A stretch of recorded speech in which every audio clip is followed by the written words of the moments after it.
Hey everyone, Richard here, and in this video I want to talk to you all about the lessons that I learned from reading the book The Secrets of the Millionaire Mind.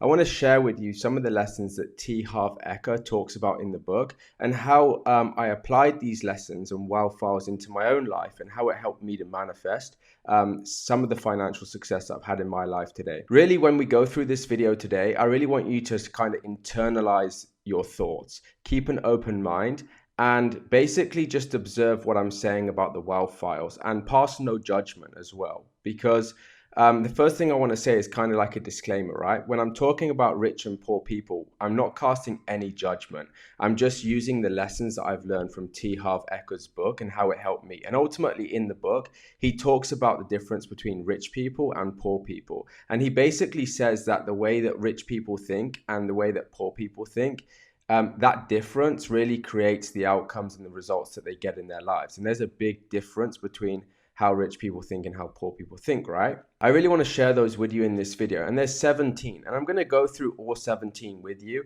And I'm actually going to talk around how I applied each one in my own life. And I'm going to give you examples and situations where I applied that and how it helped me. Because ultimately, remember, when we're talking about rich and poor people here and middle class people, we're not casting any judgment. The comparables that T Harv Eker makes are purely so that you can learn the lessons. And if you ultimately keep an open mind and you learn those lessons and you don't kind of let your own kind of resistance get in the way and kind of cast judgment between what I'm saying, then this will really help you in your life. And I believe that to be true because just how profound these lessons have been for myself as well.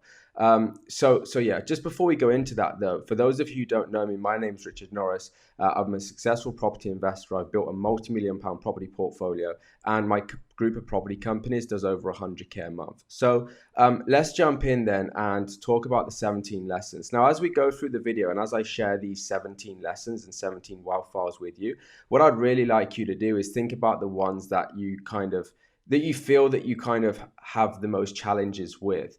And if anything resonates with you or you kind of have those light bulb moments as I did when I read the book, and hopefully that happens in this video for you too, for those of you who haven't read the book and this is the first time that you're seeing this, this will maybe give you some epiphany moments. And if you have those epiphany moments, just help raise your self-awareness, take a note of the wealth file, and then start to think about how you can change that. And again, because as I'm going through this video, I'm going to talk about how I kind of made changes in my life when I learned the individual wealth files and the differences. I put them into my own life so I can give you practical examples of how I kind of not only knew this from reading the book, but how I applied that to my life. And that's the biggest difference, right? Because one thing that I've learned, and I read a lot of books, is that books are great. They give you the theory, but unless you take that theory and put it into practice and really take action on the things that you're learning, then nothing's going to change for you, right?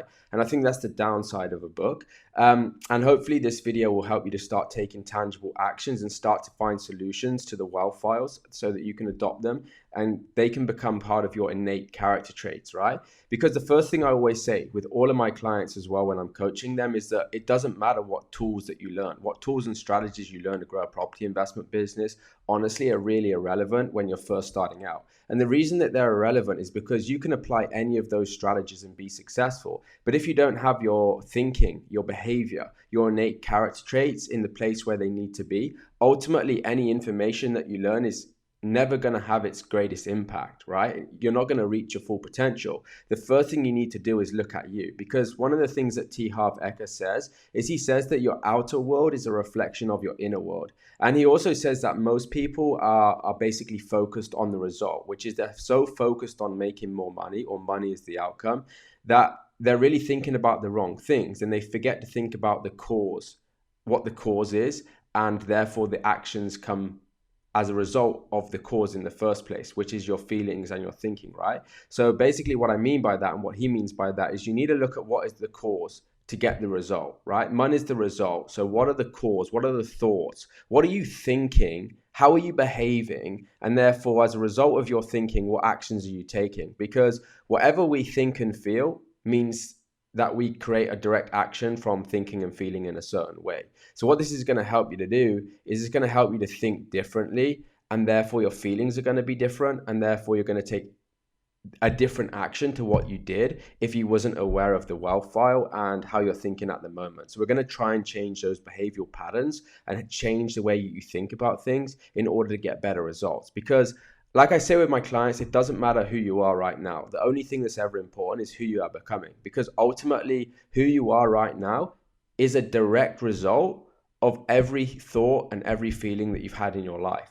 So if you're someone watching this video and you're not where you want to be, your portfolio is not as big as you want it to be. And say, for example, you want to grow a £10 million property portfolio, or you want to make your first 5K a month from property. If you're not there right now, it's ultimately because of the way that you think about things, because your thoughts and your feelings have led to the actions that you've taken today, which is basically the result of that is the outcome is that's where you are right now. So let's go in and take a look at these then. So wealth file number one, the first thing that T Harv Eker says is he says, rich people believe I create my life and poor people believe life happens to me.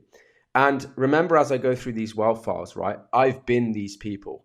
Ultimately, I've been the person that says life happens to me. I didn't take control of my life. I didn't effectively own my own shit, right? Everything that happened into my life, I blamed the external world for. I didn't feel like I had control over my life. And when I started to say, hey, look, when I learned this wealth file and I started to think differently, it said, hey, no matter what happens to me in life, no matter what external event happens to me in life, even if I cannot control that situation, like some things in life we can't control, the only thing that matters is how I think about that thing and how I respond to it. What actions do I take as a result? So let me put this into perspective for you. Like, I slipped 2 discs in my spine last July, so over a year ago now. And when it first happened, I was in a financially very good place. But even then, my thoughts and feelings were put to the test. It was almost like, Rich, how well have you adopted these new wealth files into your life? Because it's easy to adopt these wealth files when things are going well, right? But what I've realized is it's more important that these wealth files become more tangible and are put into action more when things aren't going well in your life. Because ultimately, how you show up to resistance and how you show up to adversity, it's what's going to define you at the end of this, right? So let's say, for example, then that, in this situation where I slipped my discs, there were times where I thought, like, why is this happening to me? Like, I'm in so much pain, it's excruciating. And ultimately, as a result of thinking like that, my behavior was I stopped working, I stopped doing the things that made me successful. I started to find excuses, so my lack of action. So my basically, I wasn't taking enough action because I was making excuses. I had a bad back, I was in excruciating pain, and therefore I just need to recover. But actually, that was like the wrong thing to do. The wrong thing was like, say, why is this happening to me? The right thing to do was like, okay, this event has happened. Now, how do I find a positive outcome to that? Because the event's not going to change. And ultimately, I have to own and take responsibility that the reason I slipped my disc was because I chose to do a deadlift in the gym. Now, it doesn't mean that everyone who does a deadlift in the gym is going to slip their disc in their spine. But ultimately, because of the action that I took, the result was I did a deadlift. I chose to do that. And the outcome was I slipped 2 discs in my spine. Whether it was unfortunate or not, or whether it was just silly of me to do a deadlift because it was bad form, whatever that result was, it doesn't matter. The fact is I did it and I need to take responsibility for that. So now what do I need to do is I need to basically say, okay, what's the solution to this? How can I get better as quickly as I can?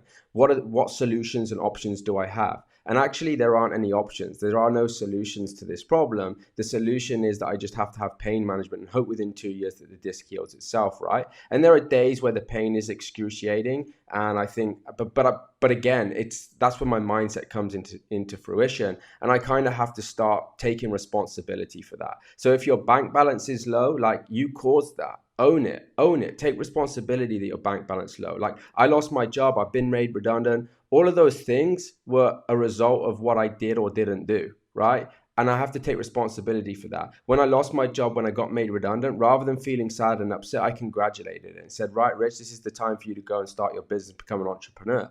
And ultimately, when I was going through that time, which wasn't the easiest time, I actually ended up, in a position now where my companies do over 100K a month at 31 years old. And I'm not saying that to gloat or anything like that. I'm just showing you what can happen and how I changed my own thinking. And therefore, the result of that outcome was a financial reward. It was a successful outcome because of the way I thought. If I had got upset when I lost my job, or I started to take, or I started to dwell on it, I started to blame the world, like life is not fair, job security, it exists, and why am I the person that should be made redundant? I've done everything good in my life. Why do I deserve this? If I start thinking like that and become a victim, then ultimately my result wouldn't be what it was today, which is making over 100K a month. In fact, I chose to think about it in a different way and said, hey, life doesn't happen to me. Life happens for me. And I create my own life, so I need to take responsibility for that. That enabled me to get to where I am today, right?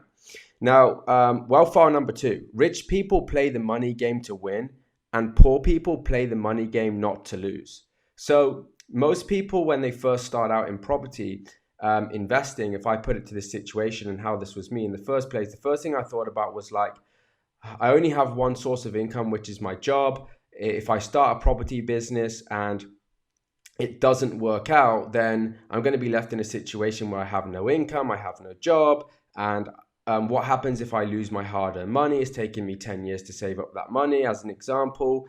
Then all of those things stop me from taking action. They actually lead to inaction, and it gets me thinking negatively about actually what could be a positive outcome. Like if you always focus on the financial downside of everything, then you can never get a chance to focus on the upside. So rather than focusing on the downside first, get your character trait so it can focus on the upside. So it can immediately focus on the upside, because if you focus on the upside, and you look at the result of what could happen. If I invest 100K, I could make £1 million. The outcome could happen, right? And maybe that's how a rich person thinks. And the poor or middle class person thinks, if I invest £100,000, I could end up with bad tenants, the property market could crash, I could lose my money.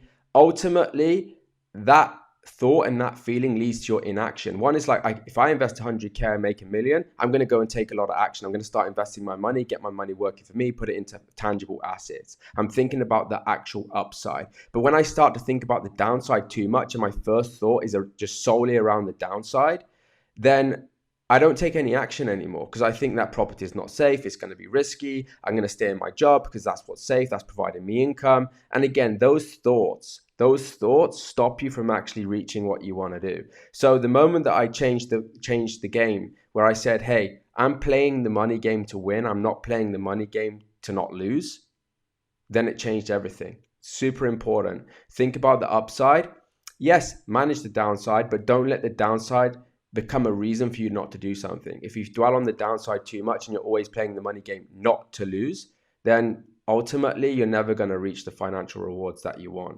So again, for me, I do manage the downside. I manage it conservatively. I have financial modeling systems, but 80% of what I look at now is what can go right on this deal. If I invest $1 million, the outcome could be I make £3 million profit in 12 months. Great. That's the upside, okay? And then I'm just thinking about the solutions to how can I manage the downside in the most effective way that doesn't overtake my thinking of letting me lose track of what the upside and what the potential of that deal actually is, right? Wealth file number 3, rich people are committed to being rich and poor people want to be rich. So again, this comes down to like, how committed are you? How much discipline do you have? How laser focused are you? Like, how much do you actually want to achieve the goals that you have in life? Because ultimately, again, you don't become your biggest dreams. You become the lowest standards that you are willing to accept. So rich people don't just think about their dreams. They're super committed to their dreams. They've got a real strong why. There's days when like, I don't want to go and create another video. I think, I've shot 5 videos yesterday. I'm tired today. Actually, I'm going to have a day off because I'm going to reward myself for shooting 5 videos of content yesterday. When actually I have to get up and say, hey, I've done 5 videos yesterday. I'm not tired, I'm fresh, and I'm going to go and do some more, right? And that's a commitment. If I commit to doing a minimum of 10 content videos a week that I can share with the world, and I commit to that, and I do that every day for say 10 years, then hey, the outcome's going to be exponential, right? And that's because I want to share my work with the world and I want to give value, right? That's an example of what I'm doing right now, hence why I'm shooting this video, and you might be watching the video right now, right? Because ultimately I was committed to the outcome that I want, which is to have a profound impact on the world and to hopefully make the world a better place, and people can learn from my teachings, right? And they can become financially successful, wealthy, and if they want to be rich, they can get rich in the process, right? But if you're just somebody who wants to be rich, but you're not committed to it, like your character traits are, I don't want to do that thing, that's too much effort, and you make excuses and keep putting things off, then you're just wanting to be rich, but you haven't made it a standard. Like, you must make everything in your life a standard, a hygiene standard.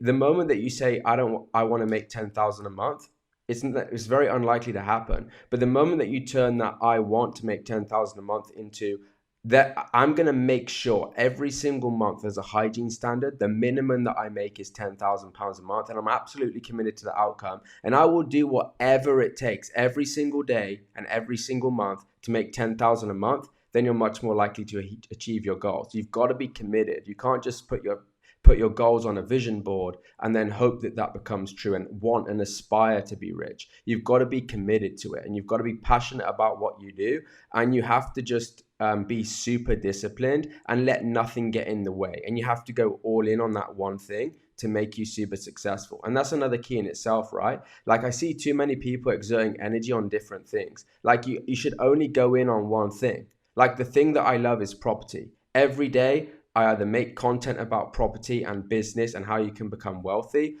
and I share that, or I'm learning about property every day to make me a better investor, or I'm helping my clients every day with property, or I'm growing my own property portfolio and I'm investing in property myself. I don't do anything else other than I focus on property, because ultimately that's the one thing that I'm committed to, that I know has the outcome to give me the things that I want in my life, right? The freedom, the choices, the luxury to travel, to do the things I want to do with my family, to choose when I work, all of those sorts of things, right? And probably you're somebody who wants those things as well, but you've got to get super committed to the outcome, right? Now, wealth file number 4, rich people think big and poor people think small. So you've got to think bigger.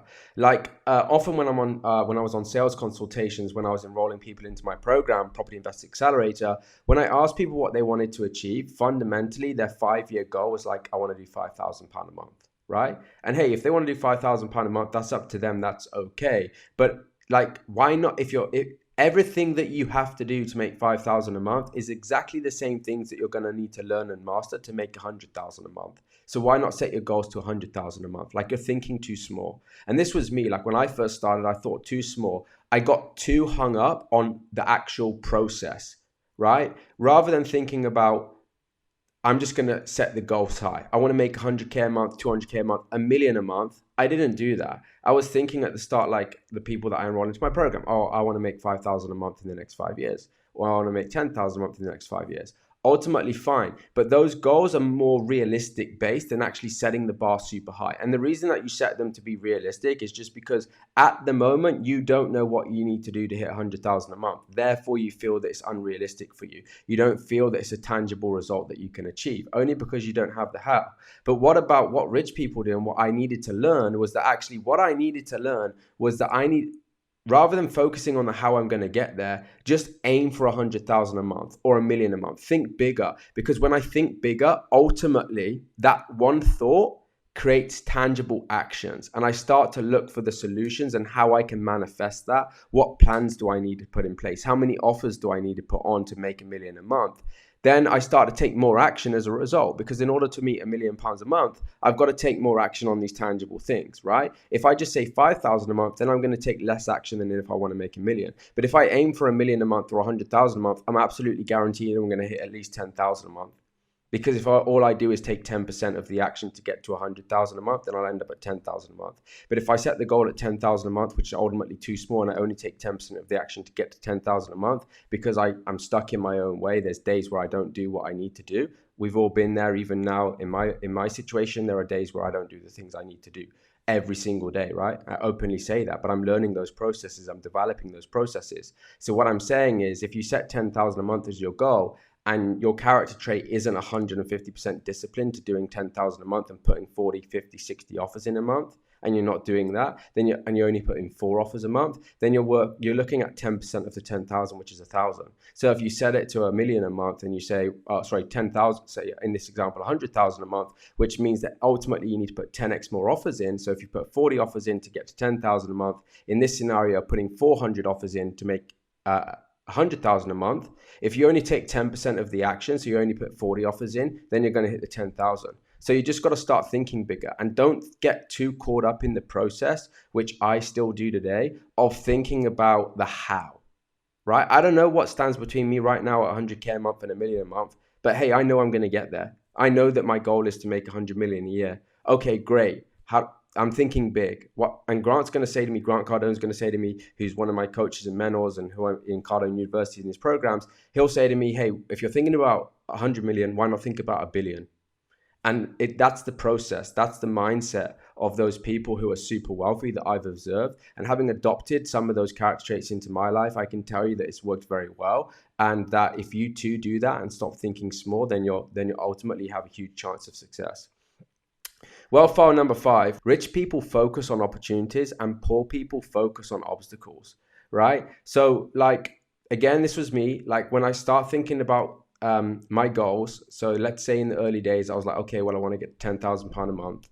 All I could see was like the obstacles. How do I go out and raise external finance? Because right now I don't feel like I have enough money to hit £10,000 a month, right? What are the obstacles? I live in Oxford and I need to invest in the Northwest. That's 3 hours from where I live. I work a 60-hour-a-week job. I've got 3 children at home. How am I going to do that? When you start thinking about those obstacles, which I did in the first instance, ultimately that was blocking me. When I realized that, hey, actually, let's turn this into a positive, right? Let's look for the opportunities.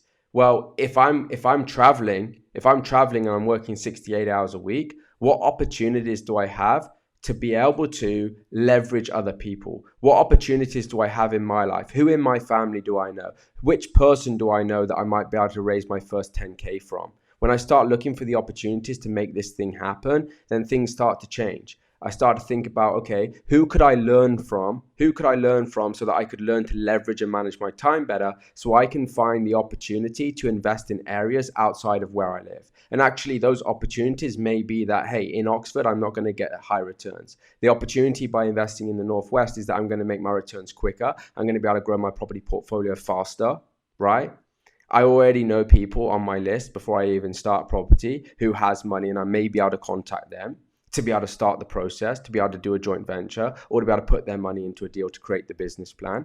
When I think about the opportunities rather than the obstacles, then again, I've just found in my life that my thinking changes and I start to take more action on the things to make the tangible results happen. And by doing that, it's really helped me to achieve that 100K plus a month. And hopefully by me sharing this with you, this will help you to start changing your mindset on those things as well. Stop focusing on the obstacles and start focusing on the opportunities, right? Wealth file number 6, rich people admire other rich and successful people, and poor people resent rich and successful people. So, I'm just going to be completely raw and honest about this. Like, I know within my own family and, I know within my own family, like I have certain family members who still to this day resent rich and successful people. They create their own story around why they're not rich and successful. That these people who are rich and successful, like they're not happy, or hey, they don't have good health, but I do. Hey, they don't even know that they don't even know the person, right? And they're saying, well, are they happy? I wonder how their health is. Did they have a successful relationship with their kids? Who knows?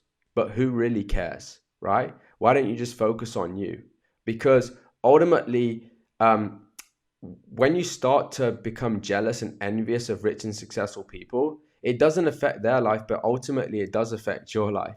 It stops you from creating your own success, and actually you just go on this perpetual learning cycle and this feedback loop of creating your own story over and over again. And the stronger that you make that story, the more negative your emotions become, and the more it stops you from ever having an opportunity to become financially successful, because you're spending your time and your energy on creating the story that makes you feel better about the success that you haven't yet achieved, right? And that's all it is. And that was me. Honestly, that was me, like in the early days. Like I was just like thinking like that because I'd heard that from my family members. And then I realized that that's a really bad way to think. Actually, I started to get like inspired by rich and successful people. When I saw the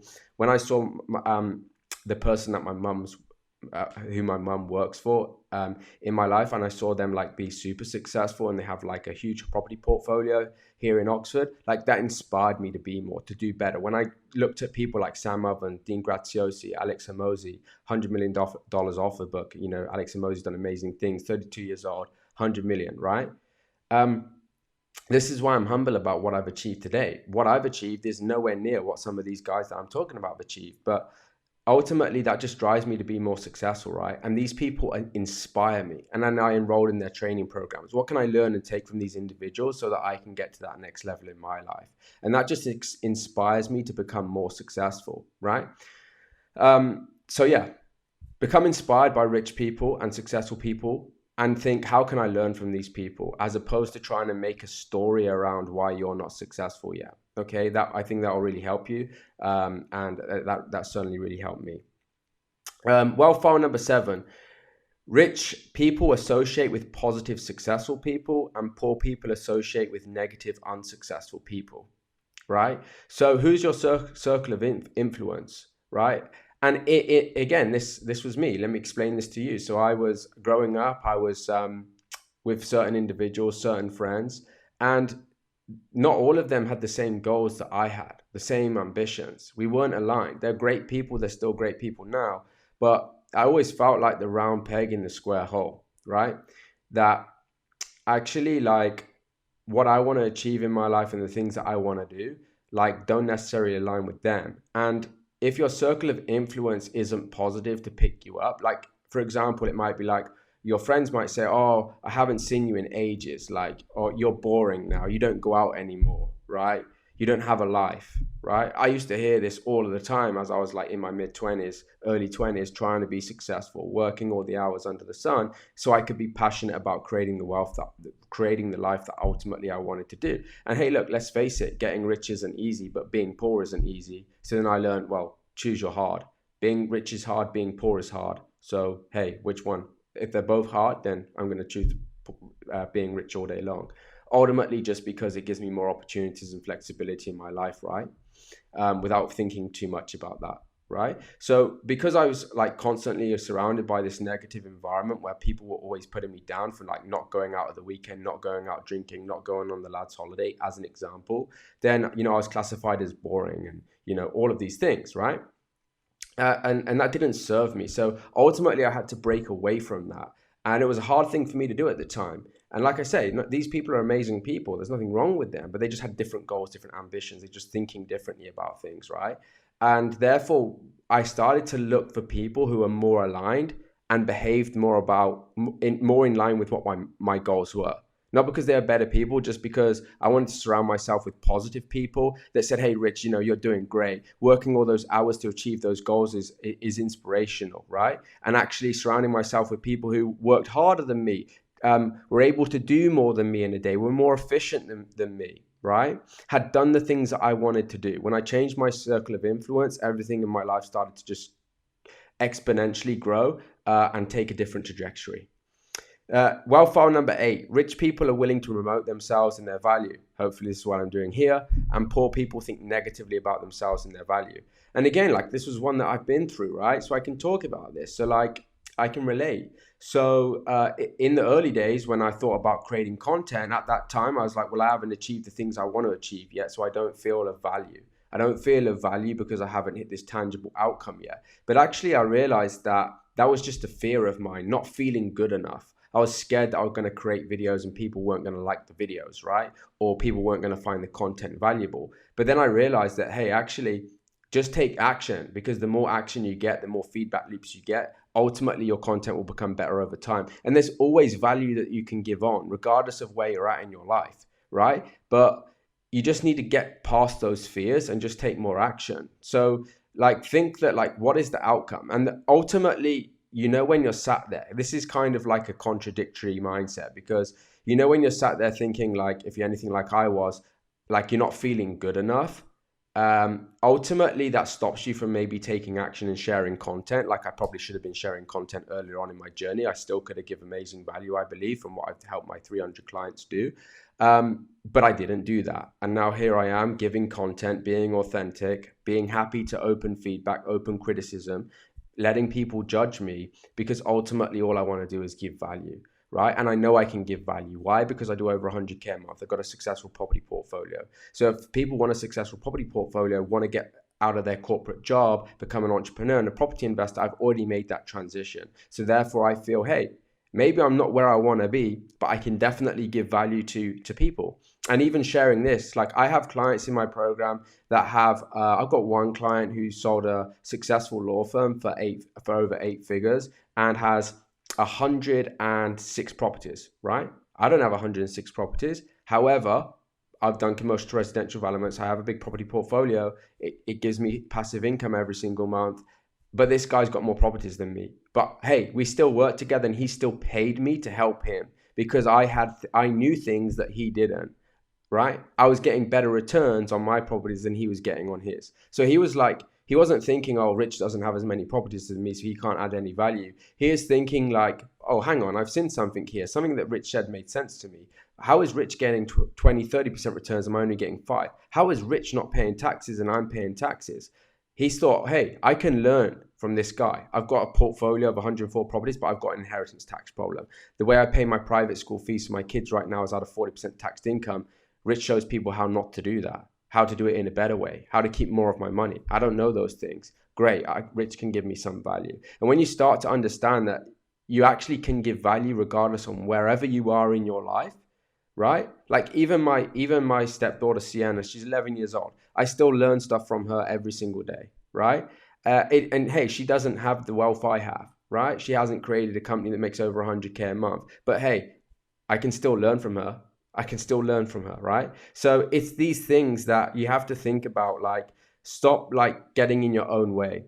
But ultimately, the point that I was going to make, sorry, I got sidetracked there. I do that a lot. The point I was going to make is that when you feel you're not good enough, actually that's a really positive thing because it drives you to take more action and it drives you to achieve more, because ultimately if you achieve more, you might start to feel good enough, right? So actually it's kind of a contradictory thing because Sam Ovens done a study on how billionaires think, and one of the things he said is that those billionaires always think they're not good enough. So again, that drives you to success. A little bit of a contradictory thing there, but hopefully that helps you to understand what I was saying about Wealth File 8, where rich people are willing to promote themselves and their value, hence what I'm doing here, and poor people think negative about themselves and their value. And ultimately, if they feel negative about themselves and their value, then they'll be the people that maybe write unnecessary comments in feeds and the things that you see online, right? So don't be one of those people. Okay. Wealth file number 9. Rich people are bigger than their problems, right? And poor people are smaller than their problems. So I always used to think like, oh, I don't want any problems, right? Like, oh, this problem's too big. Oh, I've slipped my disc and I'm in a situation of absolute excruciating pain I've never been in before. This is a real problem for me. And I was smaller than the problem. Therefore, the problem became had a massive negative impact on my life. For 5-6 months, I was in so much pain, and like the feedback loop that I got into, the state of like feeling like depressed and not good enough anymore as a role model in the family, couldn't play football with my kids anymore, couldn't do the things I did. Ultimately, the way I was thinking was at that moment, I was smaller than my problem. Then I chose to, hey, I need to be bigger than my problem. I need to understand quickly how to adapt to the situation, still be the great role model, still be the great father figure, still be the great partner to Daniela and the kids, and still be that successful person. How can I contribute more? How can I, even in this situation, be bigger than my problem and help even more people? What are the solutions, right? And the moment that I became thinking like I'm going to be bigger than my problem, it enabled me to grow. And ultimately, like, I want more problems in my life. Like, I think when you start your journey, you don't want problems. When you face resistance, you think you're doing something wrong. But hey, when you have more problems in your life, guess what? You're being more successful. Because once you become bigger than the problems and you let the problem be a lesson to you and you grow through the problem, then you're on the next side of success. But the moment that you just constantly want to shy away from problems, you're never actually going to end up reaching the goals that you have. And that's why, like I say, like I've got a video that talks about it's more important to learn new habits than it is to set goals. Like your habits are more important than goals. And that's for that very reason. You're not going to hit your goals if you don't have the right habits in place and you don't embrace problems. Like now in my life, I'm just like, hey, I love problems. Give me more problems, because ultimately I'm going to have problems whether I'm rich or whether I'm poor, right? Doesn't matter about my financial status. I'm still going to have problems. But the more action I take, the more problems I get. Great. I'm on the right path. Don't shy away from the problems. So hopefully that helps. Well, file number 10. Here it says, rich people are excellent receivers and poor people are poor receivers. So again, this is where you have to be grateful of your money and deserving, right? So again, when I first started out, like ultimately your money thermostat, whatever you earn in your life right now is because of how you think about money. If you only earn 2,000 a month, that's because your money thermostat right now, your money thermostat is set to 2,000 a month right now. That's what you've created because that's the way you think. You only believe that you're worth £2,000 a month, which is why you're only earning 2,000 a month. At the moment, my money thermostat is set to 100,000 a month because 110 is probably the most that I do on a monthly basis, right? And it does fluctuate sometimes from like 60K to 110, 115 a month, but ultimately, you're always going to get those ups and down, peaks and troughs when you grow a business, right? It's never going to be completely consistent all of the time. But what I'm saying here is that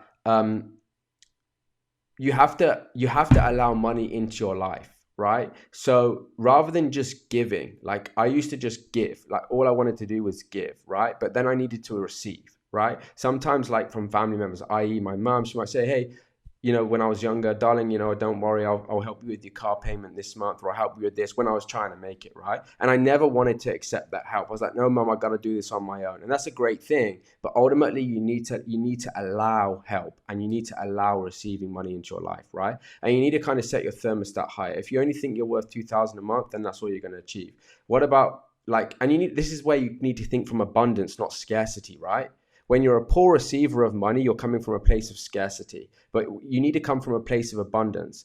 I can tell you one thing I learned from Grant is that he said, there's no shortage of money on this planet. There's only a shortage of people who have love and happiness in their lives, right? So if you think from a place of abundance, you'll be willing to receive more and more amounts of money into your life. And actually, like, there's nothing wrong with that, because again, sometimes people think that money's bad or you're greedy, right? But actually, you know what? What about if we changed your perspective on that for a moment and started receiving more money? The more money I make, the more I can contribute, the more I can make the world a better place, the more I can invest and help other people in my life are important, and also maybe give back to causes and charitable things that I believe in personally, and help people through situations where, say for example, right now with my slip disc in my spine, if I need to go to Panama and have stem cells, I can afford to pay $23,000 to have that done. There may be a person in my life, and there's probably lots of people that are in the same condition, they haven't even got the opportunity to go and spend $23,000 on stem cells. But hey, what about if I'm a really good contributor of my money? And the more money I receive, the more I can help others. And what about if I learn from the lesson that I've had? I know how painful it was. And if I start giving to causes, and hey, maybe I meet someone in my life that may be in the same condition and I can pay for them to have stem cells. What a wonderful thing, right? Again, you're thinking differently about money. You're not seeing it as greedy. You're not seeing, if I receive all of this money, I'm a greedy person, I'm not deserving of this money. You need to think like you're deserving of the money and look at the things that you can do and how you can contribute on money, right? Which will basically lead on to wealth file 12 in a second, right? We'll come back to that. Hold that for 1 second. Wealth file number 11. Rich people choose to get paid based on their results, and poor people choose to get paid based on their time. So again, when I started out in corporate in my early 20s, early 20s to mid 20s, from around 22 to, well, actually I started in corporate line of work at 18 all the way through to like 23-ish, right? And I made the transition to property entrepreneur when I was like in between 23 and 25. That was the 2 years where I made the transition, right? And then I've just been carrying on scaling from there as a full-time property entrepreneur investor for the last 6-7 years, okay? Now, basically at the start of my journey, I was just trading my time for money. I was thinking about the corporate hamster wheel. And at that point, I just wanted to climb the hierarchy. I want to become COO of the company. I want to be managing director of the business. But ultimately, all of that was just trading time for money, right? And that's how I thought. In order to make more money, I need to trade more time. Okay, I'm going to be the MD. If I'm an MD of a company, I'm going to be working 60, 70, 80 hours a week and maybe earning 150, 200, 250,000 a year. But I'm valuing my money and my salary on the time that I give rather than results, right? Then I started to change my thinking and I started to grow a business, right? And when you start growing a business, and like I have an educational business, I have a training company, I do property consulting, I help people restructure taxes, I help them save tax, I help them set up smart companies, I help them to understand the difference between capital expenditure and revenue expenditure in a property business. I give my advice, I consult, and ultimately we get paid on our results, right? If we help somebody do a tax restructure, and they've got a 40K tax bill, they've got a let's say they've got £1 million inheritance tax problem, and they pay 40,000 as an example to solve their £1 million problem. I've just made them £960,000, but ultimately I've been paid on the result that I've given rather than the time that I give.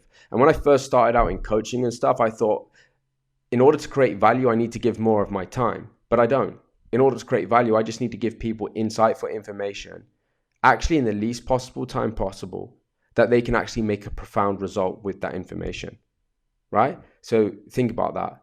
The best businesses in the world solve problems, therefore they get paid based on a result. Poor people, middle-class people, how I used to think, how I did start my career, I was always thinking about the more time I give, the more I'm going to get paid. Ultimately, it's not scalable to trade time for money. Okay. Wildfire number 12, rich people think both, poor people think either or. And again, going back to an example, how I can apply this to my own life. Like a lot of people that are still in my inner circle now, believe it or not, they're not my circle of influence, but they are in my inner circle. So effectively, you could say they're having a bit of a negative influence on my life, but I'm aware of it. But they're great people and I respect them. They have other qualities. But they're always saying things like, oh yeah, but like now you've had your back injury, what would you choose, money or health? And I'm like, hey, I would give away all the money I had in the world to solve my health problem right now. But actually, why not think both? Why not think both? Because the outcome of what happened to my injury where I slipped my disc was going to happen whether I had money or not.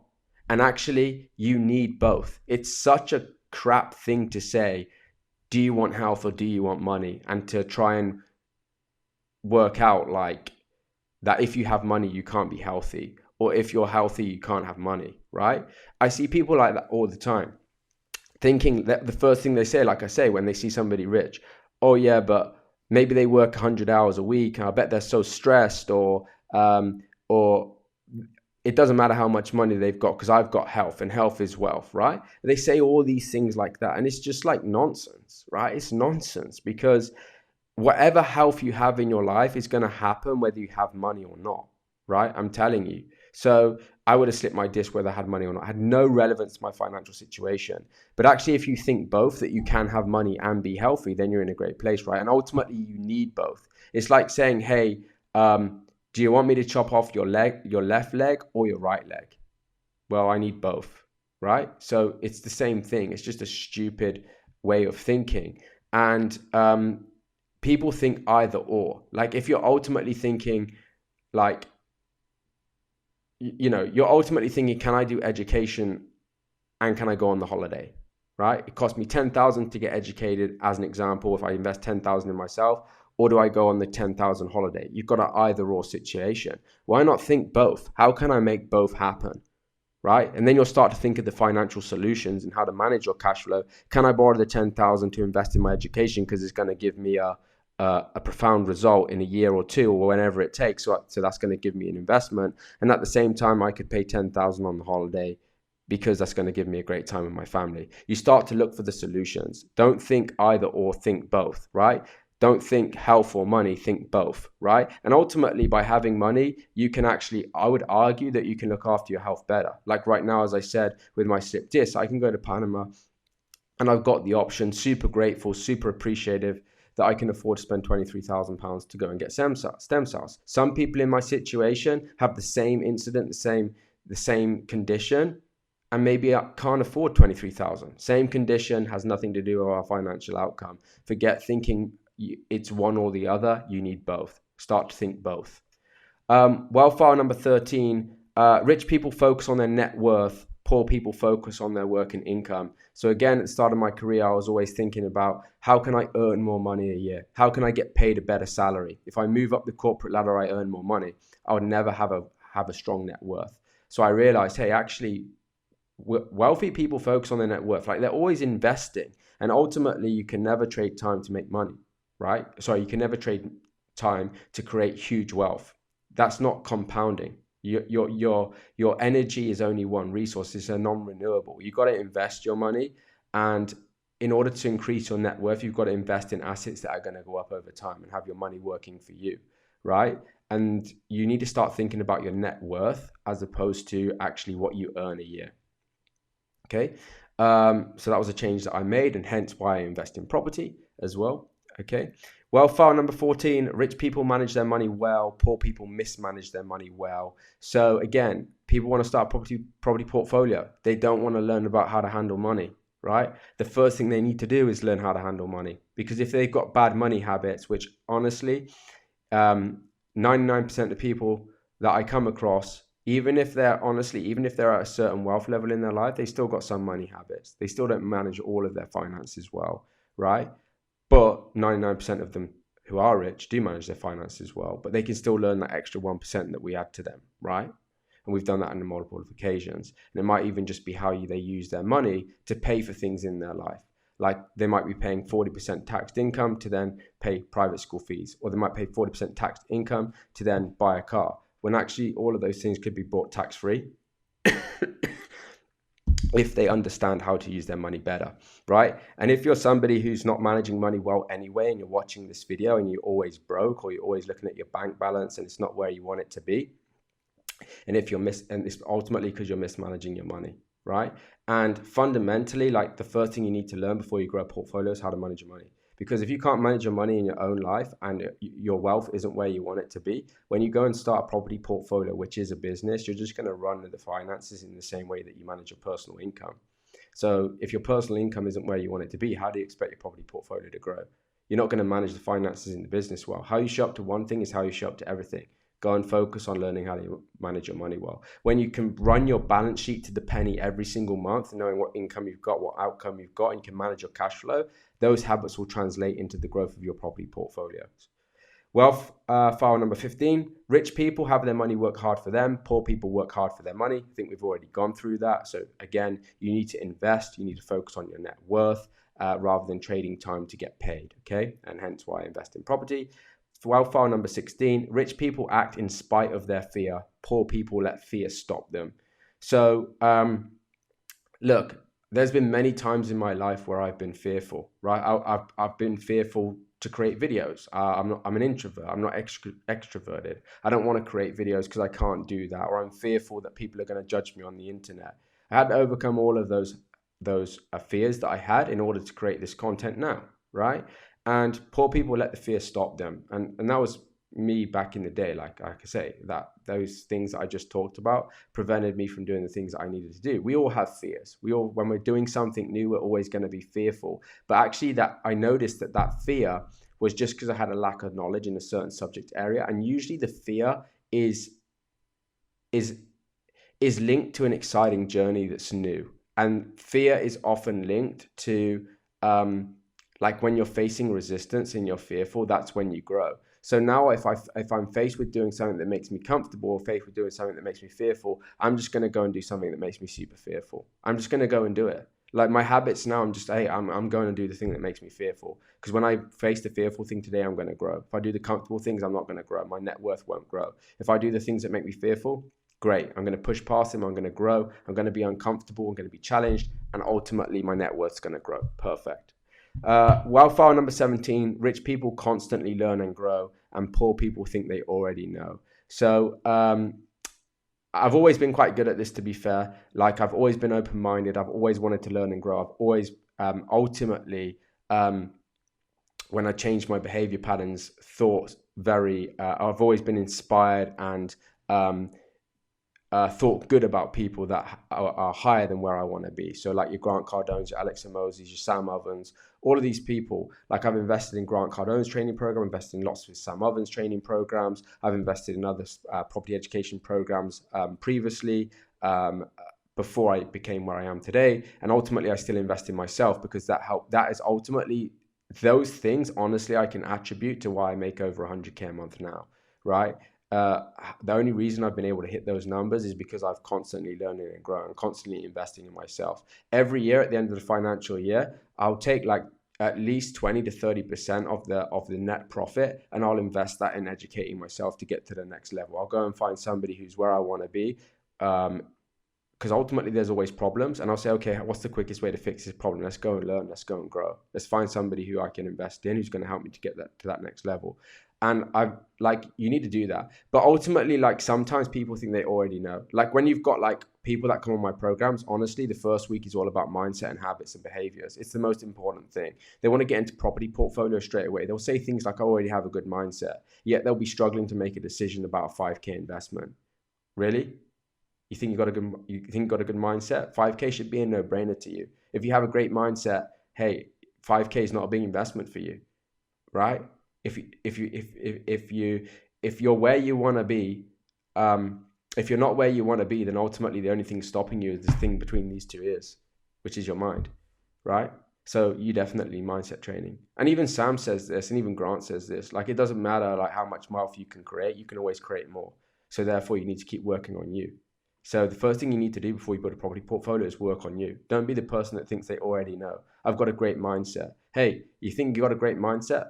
Cool. Do you make 100K a month? No. Okay. Well, your mindset is set to 50K a month or 20K a month or 10K a month or 2K a month, whatever you're making. Okay, Rich, you might make 100K a month. Great. Do you make $1 million a month? No, I don't. Okay. Your mindset's only linked to 100K a month right now. Yeah, great. I need to carry on working on my mindset and my behavior patterns to strengthen the neurons so that I can get to $1 million a month.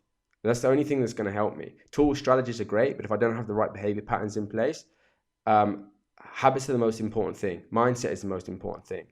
So, when people come to our programs and say, oh, I already know mindset. I've got a great mindset. Hey, I already know that they need it.